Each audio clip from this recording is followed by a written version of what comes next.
Hey YouTube, it's Sam again, and this is after the Neptune Apex controller installation. I want to show you guys what I have done to my tank and how my tank is better and how I am more happier of what I've done to my tank. I can't explain how happy I am after I got this system installed on my tank, but wow, I can't. Every time I enter the friggin' living room, I just think about what I could do more to my tank with this system. The possibilities are endless of what you could achieve with the Neptune Apex system.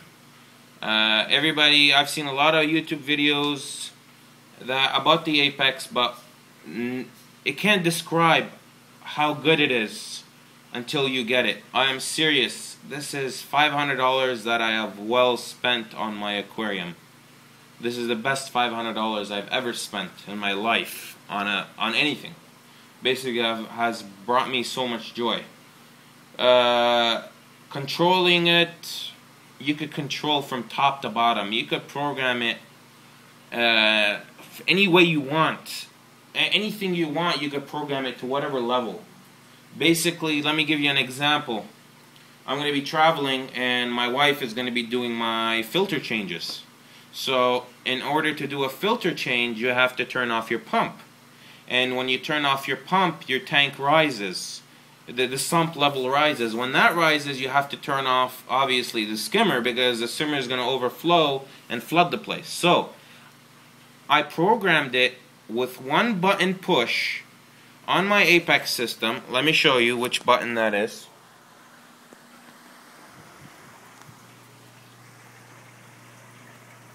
This button right here. If I press that, that turns off my pump for 3 minutes. It turns the pump and the skimmer automatically off at the same time for 3 minutes. The way I have programmed it is, after 3 minutes, the main pump turns on and the skimmer remains off for another 1 minute. So 3 minutes off, the main pump turns back on. 1 minute after that, my skimmer turns on.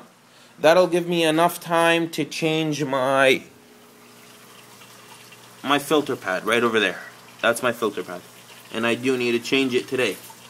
As you can see, the water's coming out from the sides because it's clogged up. I usually change it about once a week.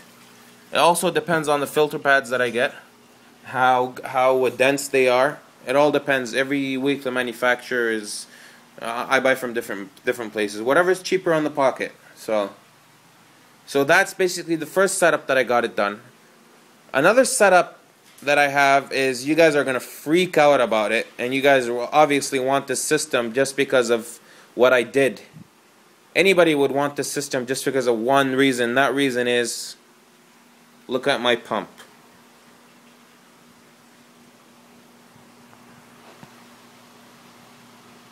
My pump is turning on and off.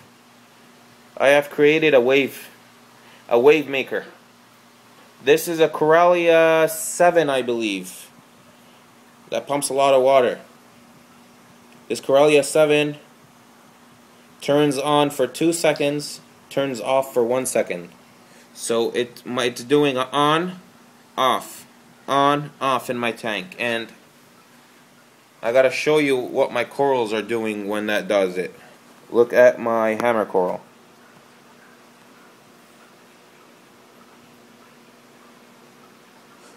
Right, left, right. Like, see how it's like wavy? Look at my elegance coral. Look what that's doing. This is the way corals are supposed to be moving in the wild, because waves are always coming back and forth. You're not supposed to interrupt a coral and always have a pump facing towards it and it's blowing its bristles like that and it's opening up. You're not supposed to have it. You're supposed to have it going like this. Corals are supposed to be moving like that with the waves. Let me show you what it looks like from up top. I do not have a big wave, I have a random wave. So basically, my wave is coming like this. It's just always shaking, as you can see over there on the back wall. Same with here. I do not want to achieve a big wave. You've probably seen people with their friggin' tanks. It's just like that. I don't want to do that. That's friggin' crazy. That's stressful on your tank. That will not make your tank last. Okay? Because it's your tank is friggin' siliconed. It's not meant to withstand waves inside it, you know? When you do that, it's putting pressure on your tank, moving it left and right. It's like holding a friggin' a container full of water and moving it left and right. You know, it'll shock you. You know, that's not good for your tank. I might put another pump in the future. Might get rid of these two friggin' Corellias. Okay, these were in my 90-gallon. That's the only reason I have them here.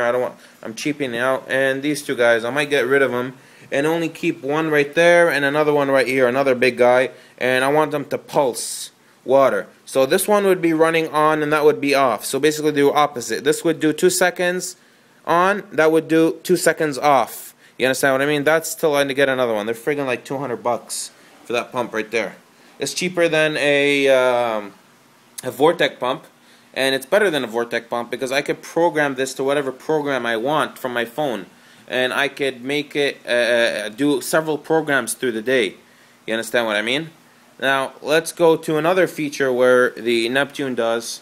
The Neptune controls my temperature. Neptune controls my chiller. My chiller is my fan right now, okay? Unfortunately, I don't have money for a chiller right now. I might get one next month when I make money. So, my chiller is my fan, and my fan gets cooled down to a certain temperature where I program it to. So basically the heater, I have a heater in the back as well, which turns on when it reaches, for instance, 77 degrees. And then my fan will turn on when it reaches 78 degrees. Right now it's at my temperature at 78.4, and the fan will turn off at 78. Okay? When it reaches 78.1, then it will turn on. So right now it's at 78.4. Another cool feature that the Neptune gives you is a graph. A graph meter. Wow. I gotta tell you, I never knew how to use a graph until the Neptune. Like, it tells you how good your tank is doing. You could monitor your tank if it's getting spiked up, if the temperature is going up. Say for instance Monday, it'll tell you the temperature was, there's like a graph that climbs up and then climbs down. It'll tell you Monday it was at this temperature, Tuesday it was at this temperature, when power was out, when there was a problem. It could detect amps. Say for instance your pump were to fail, it could detect that pump failed. You would program it and you would tell it, if this pump fails, turn off skimmer. If your main pump, because if your main pump fails, obviously your skimmer would overflow because the sump would overfill and the skimmer would still be on. Okay? And that would cause water all over the place if you have it plumbed the way I do, like plumbed like that right there. You understand what I mean? I have it open. As soon as poop comes in, it poops into the bucket. And if it's too much, it will overflow the bucket. So that's the way I have it done. Another feature it could do is it could email you alerts. It could email you and tell you that your temperature has reached this much. Okay? I'm turning off your lights. I programmed it like that. I programmed it, if my temperature were to reach 79 degrees, turn off lights for 30 minutes. And if the temperature does not change within 30 minutes, turn off the sump lights. If the sump lights do not work, turn off the power head, the big power head, because that causes heat. You know what I mean? And turn off turn on the pump. Turn off things that would cause heat. You know what I mean? And there's it's not even gonna get to there after you turn off the lights, because once you turn off the lights, your temperature would go back, unless it's friggin' like 100 degrees here. You know what I mean? I got an AC running in the summertime. Right now it's in fall, so I mean it's almost springtime, and it's gonna get hot soon. So other than that, man, all I gotta say is this Apex unit is friggin' amazing. I'll go over more details in the future, but till now, this is what I've done, man. Stay tuned for next video, guys.